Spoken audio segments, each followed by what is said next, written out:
माननीय प्रधानमंत्री नरेंद्र मोदी जी के नेतृत्व में हमारी वित्त मंत्री आदरणीय निर्मला सीतारमण जी ने जो आज बजट प्रस्तुत किया है, सबसे पहले तो मैं उन्हें प्रधानमंत्री जी का बहुत बहुत बधाई,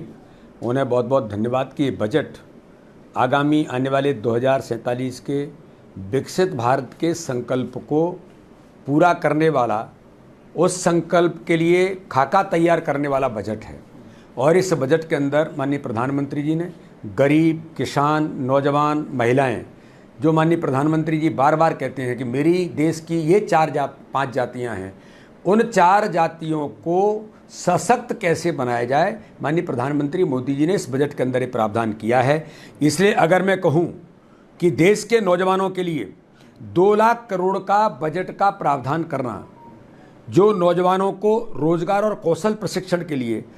4 करोड़ 10 लाख नए रोजगार के सृजन जो नौजवानों को मिलेंगे 5 वर्षों के अंदर, ये विजन माननीय प्रधानमंत्री जी का है इस बजट के माध्यम से कि 2047 में नेतृत्व करने वाला जो वर्ग है,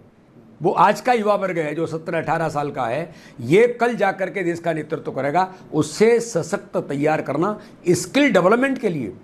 जो प्रावधान माननीय प्रधानमंत्री ने किया है, इसके बारे में आज इस बजट के माध्यम से माननीय प्रधानमंत्री नरेंद्र मोदी जी ने जो नौजवानों को अवसर दिए हैं कि 20 लाख युवाओं को अलग से स्किल डेवलपमेंट देना, और इसके माध्यम से जो हमारे नौजवानों को माननीय प्रधानमंत्री ने कहा कि पहली जॉब जब उसकी लगेगी और वो EPF के अकाउंट में जब वो रजिस्टर्ड होगा तो 15,000 रुपये 3 किस्तों में उसको प्रोत्साहन देंगे। ये विजन भारतीय जनता पार्टी की सरकार का, माननीय प्रधानमंत्री मोदी जी का है। इसलिए युवाओं के लिए, महिलाओं के लिए, महिलाओं को 3 लाख करोड़ का प्रावधान किया है, महिलाओं के लिए, बेटियों के लिए। आज किसानों के लिए आपने देखा कि 1.5 लाख करोड़ का प्रावधान किसानों के लिए किया है। माननीय प्रधानमंत्री मोदी जी ने पुनः गरीबों के लिए 3 करोड़ परिवारों को प्रधानमंत्री आवास उपलब्ध कराने का बजट ये साबित करता है। ये बजट बहुआयामी बजट है, हर समाज वर्ग के सबका साथ सबका विकास और सबके प्रयासों के साथ इस बजट के माध्यम से विकसित भारत के संकल्प को पूरा करने वाला बजट है। सर, मध्य प्रदेश जो है वो पर्यटन की दिशा में एक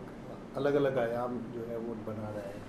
और मध्य प्रदेश क्योंकि पर्यटन का एक बहुत बड़ा हब है, तो उसके लिए क्या बजट में? देखिए, पर्यटन के लिए माननीय प्रधानमंत्री नरेंद्र मोदी जी ने इस बजट के अंदर कई प्रकार के प्रावधान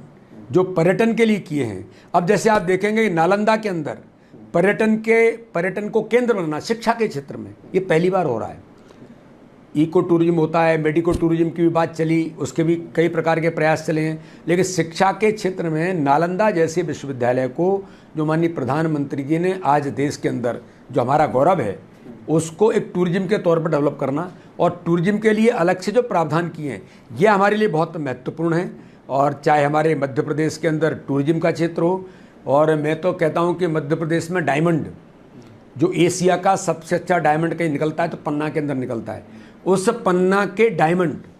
और डायमंड पर भी प्रधानमंत्री जी ने इस बजट के अंदर अलग से जो प्रावधान किए हैं, ये वास्तव में मध्य प्रदेश के लिए बहुत महत्वपूर्ण है। सर, पिछले कुछ दिनों में देखा गया है कि मध्य प्रदेश के अंदर इंडस्ट्रियल हब जो है वो डेवलप हो रहा है, उसके लिए इस बजट में क्या है? इस बजट के अंदर जो इंडस्ट्रियल हब अभी माननीय मुख्यमंत्री जी के नेतृत्व में जबलपुर के अंदर हमारे इन्वेस्टर समिट हुई,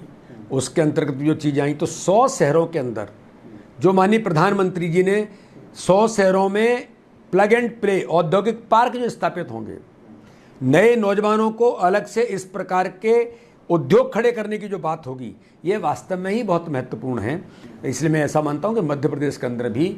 जो एक समग्र विकास की कल्पना हमारी सरकार ने डॉक्टर मोहन यादव के नेतृत्व में की है, हम मध्य प्रदेश के अंदर अलग अलग क्षेत्रों में औद्योगिक क्षेत्र डेवलप करने का जो हमारा प्रयास है, उसमें इस बजट के माध्यम से भी एक बड़ी ताकत मध्य प्रदेश को मिलेगी।